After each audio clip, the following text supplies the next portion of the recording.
Hello बच्चों, let's see this question and here this question says read the information below and answer the question that follow। Question आपसे बोल रहा है कि आपको यहाँ पर ये जो इन्फॉर्मेशन दी हुई है इसको रीड करिए और इसके बेस पे आपको यहाँ पर ये जो क्वेश्चन दिया हुआ है ना इसको आपको सॉल्व करना है। तो आइए पहले रीड करते हैं हम हमारे इस पूरे इन्फॉर्मेशन को। On the basis of status of development potential resource, देखो on the status of development यानी कि किस तरीके से उनका डेवलपमेंट हुआ है उस स्टेटस के आधार पे हम रिसोर्सेज को ना दो कैटेगरी में क्लासिफाई करते हैं। One is potential resource and second one is developed resource. Potential resources की बात करेंगे तो potential resources which are found in a region but have not been utilise, ऐसे रिसोर्स जो एक रीजन में पाए जाते हैं पर हमने अभी तक उनको यूटिलाइज नहीं किया है। एग्जाम्पल है यहाँ पे राजस्थान और गुजरात का, कि राजस्थान और गुजरात का जो एरिया है ना वहाँ पे बहुत ज़्यादा पॉसिबिलिटी है कि हम विंड और सोलर एनर्जी को यूज़ कर सकते हैं, पर अभी तक हमने वहाँ पर ये दोनों प्लांट इस्टेब्लिश नहीं किए हैं या प्रॉपर उनको डेवलप नहीं किया है। डेवलप्ड रिसोर्सेज की बात करें तो आपको नाम से पता लग रहा है जो प्रॉपरली डेवलप हो चुके हैं। तो these resources which are survey and their quality and quantity have been determine for utilisation, ऐसे रिसोर्स जिनको हमने प्रॉपर सर्वे कर लिया है, जिसकी क्वालिटी हमें पता है, क्वांटिटी भी पता है, डिटरमाइन कर चुके हैं हम क्वांटिटी कितनी है उसकी, और यूटिलाइज करना भी हमें आता है।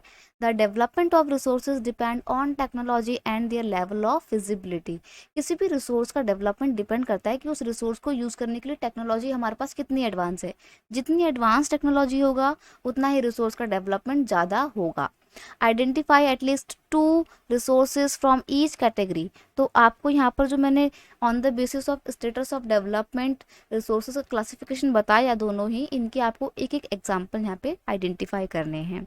Do you know that India has got the right to mine manganese nodules from the bed of Indian Ocean from the area which lies beyond the exclusive economic zone। Exclusive economic zone से अलग जो India का Indian ocean है वहाँ के bed से mines को extract करने का राइट इंडिया को मिल चुका है।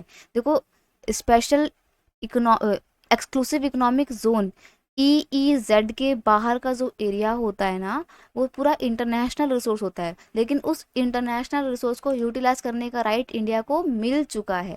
तो आपको आइडेंटिफाई करना है other international resource. International resource कैसे होते हैं? जो पूरी दुनिया के होते हैं, किसी एक पर्टिकुलर कंट्री के नहीं होते हैं।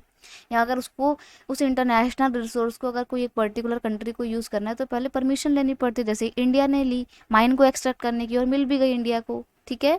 स्टॉक की बात करें तो स्टॉक क्या होते हैं? Material in a environment which have the potential to satisfy human need but human being do not have the appropriate technology to access these are including among the stock, ऐसे resources जो environment में available हैं और human needs को satisfy भी कर सकते हैं, पर अभी उनको यूज़ करने की प्रॉपर टेक्नोलॉजी हमारे पास नहीं है, इसलिए हम उनको यूज़ नहीं कर पाते हैं। ऐसे रिसोर्स को बोलते हैं स्टॉक। स्टॉक जो हम हो सकता है हमारी फ्यूचर जनरेशन यूज़ कर पाए, अभी तो हम कर ही नहीं पाते उन्हें यूज़। एग्जाम्पल यहाँ पर दिया हुआ है वाटर का, कि जैसे वाटर दो गैस का कंपाउंड होता है, हाइड्रोजन और ऑक्सीजन। उसमें से अगर हम हाइड्रोजन को अलग करके हीट प्रोड्यूस करें या as a source of energy use करें तो हम कर सकते हैं, बट हम कर नहीं पा रहे हैं। क्यों नहीं कर पा रहे हैं? Because we do not have sufficient technology, हमारे पास टेक्नोलॉजी नहीं है। Hence it can be considered as stock, और इसलिए पानी को हम स्टॉक कह सकते हैं।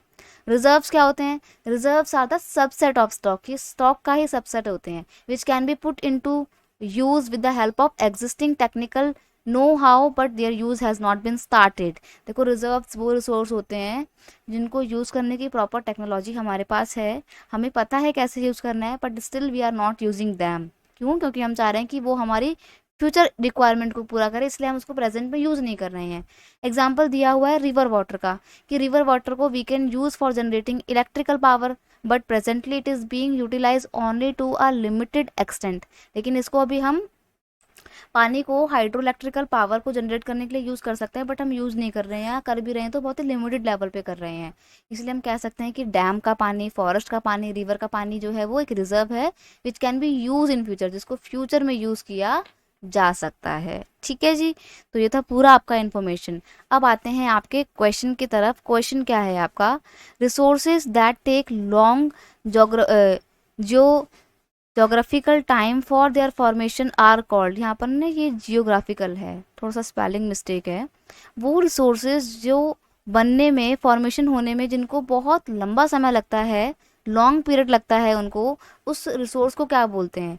रिन्यूएबल रिसोर्स या रिजर्व्स या कम्युनिटी रिसोर्सेज या फिर नॉन रिन्यूएबल रिसोर्सेज।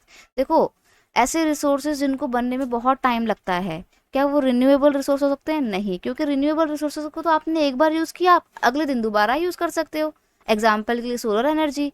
रिजर्व्स की बात करें तो रिजर्व क्या होते हैं? रिजर्व वो रिसोर्स होते हैं जिनको हम यूटिलाइज कर सकते हैं, टेक्नोलॉजी भी है बट यूज़ नहीं कर रहे हैं क्योंकि हम चाह रहे हैं कि फ्यूचर में यूज़ करें, तो बनने की, फॉर्मेशन की कोई बात नहीं हुई। कम्युनिटी रिसोर्स वो होते हैं जो पूरी कम्युनिटी के होते हैं, यहाँ पर उनके भी फॉर्मेशन की कोई बात नहीं हुई। आया नॉन रिन्यूएबल रिसोर्स, तो ये सही आंसर है क्योंकि नॉन रिन्यूएबल रिसोर्स वो होते हैं जिनको आप दोबारा रिन्यू नहीं कर सकते हो, एक बार के यूज़ करने के बाद वो ख़त्म हो जाते हैं और उनको फिर दोबारा बनने में मिलियंस ऑफ ईयर का टाइम लगता है। तो इनको बनने में, इनकी फॉर्मेशन में एक लॉन्ग पीरियड का टाइम लगता है। That is why option D is your correct answer. I hope you understood it well. Best of luck.